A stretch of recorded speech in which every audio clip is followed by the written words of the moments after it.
तीन सोया हुआ है और उस दरख्त की 3 शाखें टूटी हुई हैं जिसके नीचे वो लेटा था। बादशाह को बहुत गुस्सा आया। वो नाराज होकर बोला, अगर तुम मेरे बेटे ना होते तो मैं तुम्हें गधे पर बैठाकर पूरे शहर में घुमाता।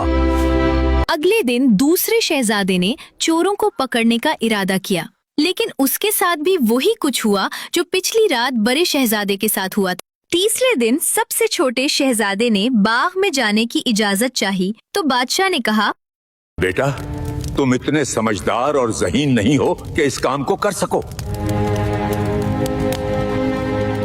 लेकिन जब छोटे शहजादे ने बहुत जिद की तो बादशाह ने इजाजत दे दी और वो शाम को बाग में दाखिल हो गया। वो ये सुन चुका था कि ऐन उस वक्त जब हंस बाग में दाखिल होते हैं चौकीदारों को नींद आ जाती है।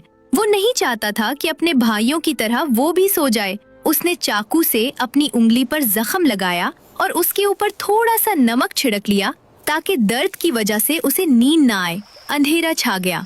फिर चांद अपनी पूरी आबोताब से निकला और तमाम बाग चांदनी से जगमगा उठा। फिर बहकी बहकी हवा चलने लगी जो आहिस्ता आहिस्ता बहुत तेज हो गई। शहजादा समझ गया कि अब हंसों के आने का वक्त हो गया है। उसने आसमान की तरफ देखा तो दूर फजा में 3 छोटे छोटे धब्बे दिखाई दिए जो देखते ही देखते बड़े होते गए और फिर 3 सफेद हंस तेजी लेकिन खामोशी से बाग में उतरे। उनके पुरों की आवाज भी सुनाई न दी।